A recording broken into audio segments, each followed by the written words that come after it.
Number 18, नियम number 18, अगर भक्ति सफल करनी है तो मांस भक्षण निषेध है। मांसाहार, मांसाहार चींटी से लेकर हाथी तक मांसाहार बिल्कुल वर्जित है संत रामपाल जी के भक्ति मार्ग में।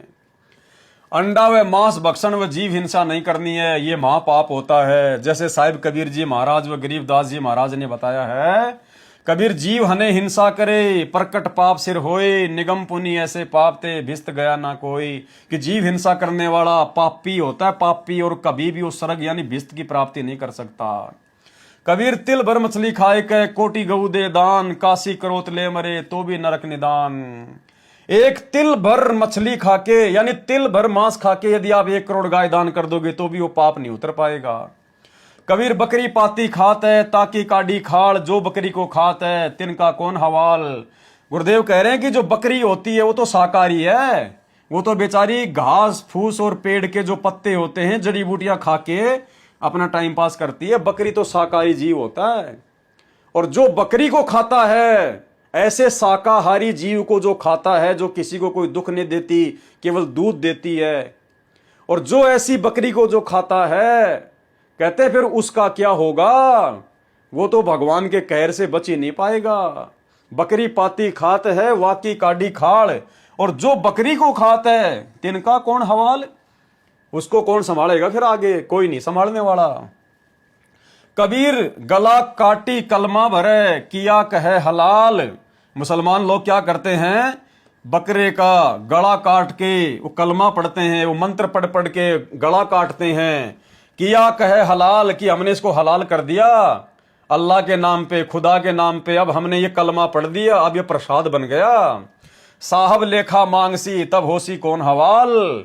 जब उस दरगाह में जाओगे वो अल्लाह तुमसे हिसाब किताब मांगेगा कि नालायक वो बकरा कौन था, अरे वो उसमें किसकी रूह थी, उस बकरे में भी तो मेरी रूह थी, मेरी आत्मा थी। अगर कलमा पढ़ने से, मंत्र पढ़ने से, हलाल करने के बाद अगर वो प्रसाद बन जाता है तो नालायक अपने बेटा बेटी को हलाल कर वो कलमा पढ़ के और खा, फिर उसको देखे अगर वो प्रसाद बन गया तो भाई ऊपर जवाब देना पड़ेगा। तुमने उस दरगाह का महल नहीं देखा, धर्मराज के तिल तिल का लेखा। कबीर दिन में रोजा रहते रात हनत गाय। दिन में तो अल्लाह अल्लाह करेगा, रोजा रखेगा, भूखा रहेगा, और रात को भेड़ बकरी मुर्गी या गाय मार के खा जाएगा। ये खून व बंदगी, एक तरफ तो अल्लाह को याद कर रहा है रोजा रख के, और दूसरी तरफ उसी अल्लाह की रूह को खा रहा है। कहूं क्यों खुशी खुदाए, तेरे इस कुकर्म से वो खुदा कैसे प्रसन्न होगा। कबीरा तेई पीर है जो जाने पर पीर, जो पर पीर ने जान ही सो काफिर बेपीर। जो दूसरों की पीड़ा को समझता है असल में वही पीर है। कबीर खूब खाना खींचड़ी माही पड़ी टुकलोन, मांस पराया खाए के गला कटावे कौन। कि नालायको अगर खाना है तो खिचड़ी खाओ, बासमती चावल खाओ, घी खांड खाओ, दही दूध खाओ, मेवा खाओ, ये मांस खा के क्यों अपना गला कटाने की तैयारी कर रहे हो अगले जन्म में। कबीर मुसलमान मारे करदसों, हिंदू मारे तलवार। मुसलमान तो किसी जीव को काटता है तो धीरे धीरे हलाल करता है कि हम तो धीरे धीरे काट रहे हैं, इसको दर्द नहीं होता। और हिंदू एक झटके में मार देता है कि हमने तो एक झटके में मार दिया, इसको पता ही नहीं चला, दर्द नहीं हुआ। अरे देखे वो मुसलमान, अपने बच्चे को काटो ना, अपने बच्चे को हलाल करो धीरे धीरे, अपनी बेटी को, अपने बेटे को हलाल करो धीरे धीरे, देखिए उनको दर्द होता कि नहीं होता है।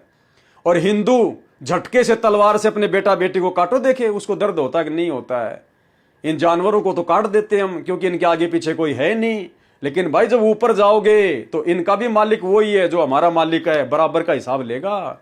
उस परमेश्वर की नजर में चाहे चींटी हो चाहे हाथी हो, वो आत्मा देखता है, शरीर नहीं देखता, और वो हिसाब मांगेगा वहां पर। कबीर मांसाहारी मानव प्रत्येक राक्षस जान। जो व्यक्ति मांस खाता है वो प्रत्येक राक्षस है, वो राक्षस, उसके अंदर दया धर्म नहीं होती है। ताकि संगति मति हरे होय भक्ति में हानि। ऐसे दुष्ट प्राणियों की जो मांसाहार करते हैं, शराब पीते हैं, कहते हैं उनकी तो संगति भी नहीं करनी चाहिए, भक्ति में बहुत बड़ी हानि हो जाएगी। कबीर मांस खाए ते ढेड सब। जो मांस खाते हैं वो सब ढेड हैं। ढेड का मतलब नीच। मद पीवे सो नीच, और जो शराब पीते हैं वो भी नीच हैं, ढेड हैं। कुल की दुर्मति पर हरे राम कहे सो ऊंच। कबीर मांस मछलियां खात है, सुरापान से हे ते नर नरक में जाएंगे, माता पिता समेत पूरा परिवार डूबेगा उनका। तो गरीब जीव हिंसा जो करते हैं या आगे क्या पाप, कंटक जूनी जिहान में सिंह भेड़िया सांप। जो जीव हिंसा करते हैं ना, अगले जन्म में वो क्या बनेंगे, सिंह भेड़िया और सांप, फिर वो कच्चा मांस खाएंगे। जोटे बकरे मुर्गे ताई, लेखा सब ही लेत गुसाई। जो आज जोटा बकरा मुर्गा खा रहे हैं ना, परमात्मा सबका लेखा लेगा। मृग मोर मारे महमंता, अचराचर है जीव अनंता। जीव्या सवाद हिते प्राणा, नीमा नाश गया हम जाना। तितर लवा बुटेरी चिड़िया, खूनी मारे बड़े अंगड़िया। अदले बदले लेखा लेखा, समझ देख सुन ज्ञान विवेका। कि भाई अदला बदला देना पड़ेगा, गुरु के ज्ञान को आधार बनाकर समझ ले ये बातें। आज अगर तू किसी का गला काट रहा है, मुर्गे का बकरे का, अगले जन्म में तुझे मुर्गा बनना पड़ेगा, बकरा बनना पड़ेगा, और वो बकरा और मुर्गा वो इंसान बनेगा। इसी प्रकार से अदला बदला करेगा, वो तेरा गला काटेगा। गरीब शब्द हमारा मानियो और सुनत हो नर नारी, जीव दया बिन कुफर है चले जमाना हारी। अनजाने में हुई हिंसा का पाप नहीं लगता। बंदी छोड़ कबीर साहब कहते हैं, इच्छा कर मारे नहीं, बिन इच्छा मर जाए, कह कबीर उस भगत का पाप नहीं लगाए। यदि अनजाने में धोखे से यदि आपसे कोई जीव मर जाता है तो उसका पाप नहीं लगता। अगर जानबूझ के मारोगे तो भाई उसका पाप लगेगा। भले आप दूसरों को खिलाने के लिए मारो, चाहे खुद के खाने के लिए मारो, वो बराबर का पाप है। 19 नंबर, गुरुद्रोही का संपर्क निषेध। यदि कोई भगत गुरुजी से द्रोह, गुरुजी से विमुख हो जाता है, वह महापाप का भागी होता है। गुरुद्रोही कौन होता है?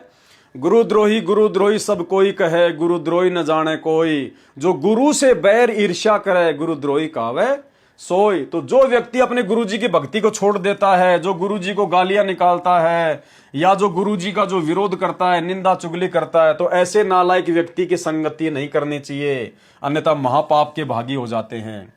यदि किसी को मार्ग अच्छा ना लगे तो अपना गुरु बदल सकता है। यदि किसी को संत रामपाल जी का भक्ति मार्ग समझ में नहीं आ रहा तो वो भक्ति को छोड़ सकता है, दूसरी भक्ति में जा सकता है। यदि वह अपने पहले वाले गुरु के साथ बैर व निंदा करता है तो वह गुरुद्रोही कहलाता है। ऐसे व्यक्ति से भक्ति चर्चा करने में उपदेशी को दोष लगता है, उसकी भक्ति समाप्त हो जाती है। गरीब गुरुद्रोही की पैड़ पर जे पगावे बीर, 84 निश्चय पड़े सतगुरु कहे कबीर। कबीर जानबूझ साची तजय, करे झूठ से ने, जाकी संगते प्रभु शौपन में बिना दे। अर्थात गुरुद्रोही के पास जाने वाला भक्ति रहित होकर नरक व लक 84 जूनियों में चला जाएगा। क्योंकि गुरुद्रोही के जितना संपर्क में रहेगा वो तो गुरु जी के विरुद्ध बातें करेगा, वो तो गुरु जी के प्रति आपके अंदर नफरत भरेगा, जहर भरेगा। तो कभी न कभी तो उसकी बात का आपके ऊपर असर होगा और आप भी उसी की राह पे चलोगे, तो आप भी परमात्मा से दूर हो जाओगे। फिर आप भी 84 लाख योनियों में जाओगे। गुरु की निंदा सुने जो काना, ताको निश्चय नरक निदाना। नंबर 20, नियम नंबर 20, जुआ निषेध है। जुआ खेलना, ये गेम है एक, जुआ ताश वगैरह ये खेलना बिल्कुल भक्ति मार्ग में निषेध है। हमने महाभारत से शिक्षा लेनी चाहिए। एक छोटे से जुए के खेल ने कितना बड़ा कांड करवा दिया। जुआ और ताश कभी नहीं खेलना चाहिए। अब बताओ, गुरुजी ने तो आदेश दे रखा, जुआ ताश भगत ने बिल्कुल भी नहीं खेलना चाहिए, यानी कोई भी गेम भगत ने नहीं खेलना चाहिए।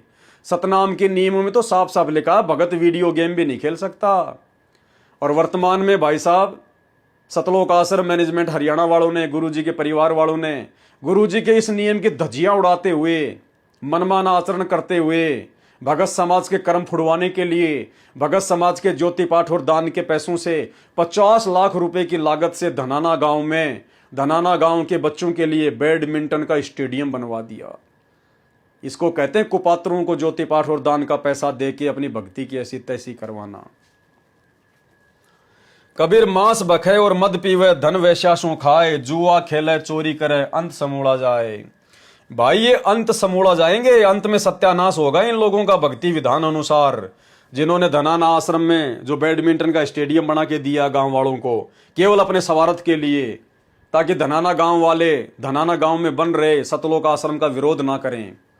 इसलिए गांव वालों को खुश करने के लिए लाखों भक्तों की मर्यादा तोड़वा दी गई गुरुजी के परिवार के द्वारा। नियम नंबर 21, नाच गान निषेध है। किसी भी शादी पार्टी विवाह आदि में नाचना गाना बिल्कुल भी निषेध है। किसी भी प्रकार के खुशी के अवसर पर नाचना व अश्लील गाने गाना भक्ति भाव के विरुद्ध है। जैसे एक समय एक विधवा बहन किसी खुशी के अवसर पर अपने रिश्तेदार के घर पर गई हुई थी। सभी खुशी के साथ नाच गा रहे थे, परंतु बहन एक तरफ बैठकर प्रभु चिंतन में लगी हुई थी। फिर उनके रिश्तेदारों ने उससे पूछा कि आप ऐसा क्यों निराश बैठी हो, आप भी हमारे की तरह नाचो गाओ और खुशी मनाओ। इस पर वह बहन कहती है कि किसकी खुशी मनाऊं, मुझ विधवा का एक ही पुत्र था, वह भी भगवान को प्यारा हो चुका है, अब क्या खुशी है मेरे लिए। ठीक इसी प्रकार इस काल के लोक में प्रत्येक व्यक्ति की स्थिति है। यहाँ पर गुरु नानक देव जी की वाणी है कि ना जाने काल की कर डारे, किस विध डल जा पासावे, जिना दे सिर ते मौत खुड़क दी उन्हां केड़ा हासावे। साध मिले साड़ी सादी होंदी, विछड़ जा दिलगिरी वे, अख दे नानक सुनो जिहाना, मुश्किल हाल फकीरी वे। हमने तो भाई और बहनों इस विधवा बहन की तरह किसी शादी में जाना ही नहीं है, विशेषकर हम साथ संगति वाले भाई बहनों ने। हमने तो किसी शादी विवाह में ऐसे पाखंड वाले प्रोग्राम में जाना ही नहीं है। वहां जाने मात्र से मर्यादा टूटेगी, क्योंकि वहां गए तो हमने उसका समर्थन कर दिया। अरे वहां भीड़ में भीड़ करना उस शादी विवाह का, उस पाखंड वाले प्रोग्राम का समर्थन करने में आता है। जब तक हम लोग जाना नहीं छोड़ेंगे इतना ज्ञान लेके, जब तक हम इन व्यर्थ की परंपराओं में, रीति रिवाजों में, शादी विवाह जैसे पाखंडों में जैसे जगत वाले करते हैं, जब तक हम जाना नहीं छोड़ेंगे तो वो उन पाखंडों को करना कैसे छोड़ेंगे। तो वहां जाना भी एक प्रकार से सहयोग करना हो गया। तो यहां तो गुरुदेव भगवान एक उदाहरण दे रहे इस विधवा बहन का, तो हमने तो वहां जाना ही नहीं है। भाई हम इस विधवा बहन की तरह ब्याह शादी में जाके क्या करेंगे। जब ब्याह शादी में जाके भी हमने एकांत में माला लेके मंत्र जाप करना है, तो क्यों ना मंत्र अपने घर पे शांति से बैठ के करें। वहां पे ढोलक की आवाज में, वहां पे इतने शोर शराबे में कोई मंत्र जाप होते हैं क्या, भक्ति होती है क्या। लेकिन ये तो गुरुदेव भगवान हमें समझा रहे हैं कि आपने ऐसा बिल्कुल भी नहीं करना है। नाचने गाने के प्रोग्राम में बिल्कुल भी शामिल नहीं होना है। जो नए नए भगत होते हैं, जो नए नए नाम उपदेशी होते हैं, उनको पूरा ज्ञान होता नहीं, तो वो बेचारे शादी ब्याह में वो चले जाते हैं। तो ऐसी आत्माओं को परमात्मा समझाने के लिए इस विधवा बहन का उदाहरण दे रहे हैं कि अगर तुम्हें जाना भी पड़ जाए किसी कारण से, तो वहां पर नाचने गाने में, पाखंड में, कोई भात वगैरह चढ़ना, कोई टीका वाका निकाल लेना और किसी पूजा पाठ में सहयोग मत करना। अपने एकांत में बैठ के या तो अपना भजन करना या परमात्मा का किसी को ज्ञान समझाना। लेकिन भाई उस माहौल में कौन ज्ञान समझेगा, सब पी पा के टिटी रहते हैं और ना भगत वहां पर माला लेके भक्ति कर सकता।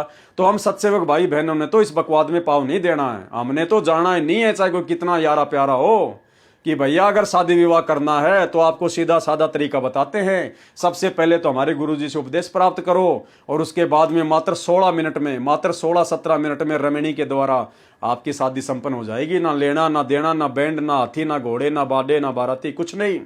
सिंपल तरीके से, तेल लगे ना फिटकरी।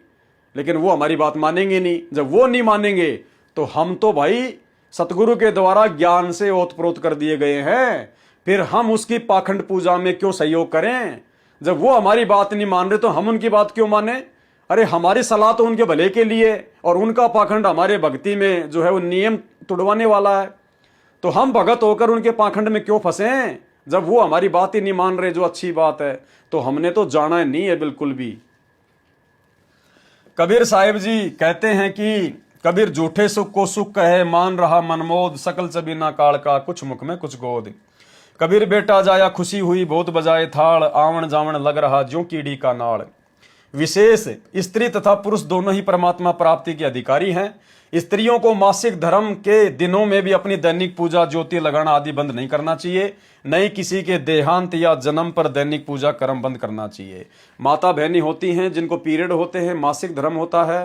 इन नकली साधु संतों ने तो ऐसी परंपराएं बना रखी है कि जिस समय माता बहनें मासिक धर्म की जो है वो परेशानी से परेशान हो, या उनके जो पीरियड के दिन होते हैं वो खाना नहीं बना सकती, वो जोत बत्ती नहीं कर सकती, वो पूजा पाठ नहीं कर सकती, ये तो इनका मनमाना आचरण है। आत्मा का परमात्मा से संबंध है। इस भक्ति मार्ग में माता बहनों ने मासिक धर्म के समय भी अपनी तीनों समय की आरती करनी, अपना भोजन भंडारा बनाना। नहाना धोना कोई जरूरी नहीं। अगर आप जी नहा सकती हैं तो हाथ मुंह पैर धो के अपना भोजन भंडारा बना लो, कोई दिक्कत नहीं है। परमात्मा की ज्योत भी जलानी है, मालिक को भोग भी लगाना है, सारे काम करने हैं हमने। ना सको तो बहुत अच्छी बात है, नहीं तो हाथ मुंह पैर धो के उसके बाद हमने सारी भक्ति क्रिया करनी है। अब हमने पाखंड वाली साधनाओं में नहीं फंसना है। सतगुरु ने हमें सच्ची राह बता दी है। आत्मा का परमात्मा से संबंधित है। मासिक धर्म आना वो एक नेचुरल जो है वो प्रोसीजर है। जैसे सर्दियों के समय आम आदमी को खांसी जुकाम हो जाती है, नाकों से पानी बहता है, तो क्या वो ज्योत बत्ती नहीं जलाएगा? क्या वो गुरु जी को भोग नहीं लगाएगा? तो इसी प्रकार से माता बहनों ने किसी भी प्रकार की इन शास्त्र विरुद्ध साधनाओं के तहत जिन लोगों ने ये गलत धारणाएं जो बना रखी है, अब हमने उनको फॉलो नहीं करना है, केवल अपने गुरुजी के मार्गदर्शन में ही चलना है। नोट, जो भगत जन इन 21 सूत्रीय आदेशों का पालन नहीं करेगा उसका नाम समाप्त हो जाएगा। अब भाइयों और बहनों, इस हिसाब से तो सतलोक आश्रम मैनेजमेंट हरियाणा वालों का सबका नाम समाप्त है। ना तो संगत इन 21 सूत्रीय नियमों का ढंग से पालन कर रही, ना गुरु जी का परिवार कर रहा, ना ये कोऑर्डिनेटर कर रहे, ना आश्रम के बड़े बड़े परम भगत कर रहे। अब गुरुदेव ने तो इन 21 सूत्रीय नियमों में आदेश दिया है कि ज्योति या पाठ करवाने से पहले अपने गुरु जी से आज्ञा लेनी चाहिए। अब बताओ, संगत कहाँ हिसार जेल में जाके अपने गुरु जी से आज्ञा ले रही है? दूसरी बात, गुरु जी मना कर रहे हैं कि दंडवत प्रणाम केवल अपने गुरु जी को ही करना है, बाकी सब फोटोओं को हाथ जोड़ के प्रणाम करना है, जबकि इन आश्रमों में जाने वाले सबसे पहले उन सभी फोटोओं के आगे लंबा लेट के दंडवत प्रणाम करते हैं।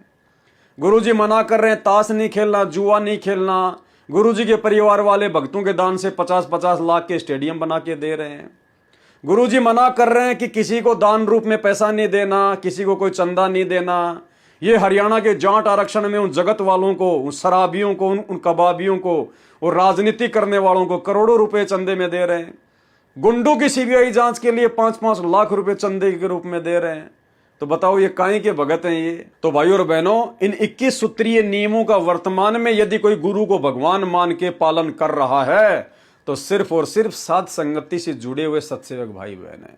और यही कारण है गुरुदेव भगवान की जो छप्पर फाड़ दया, जो वीआईपी आशीर्वाद वर्तमान में उनके सत्सेवक बच्चों के ऊपर है, वो संगत में और किसी के ऊपर नहीं है।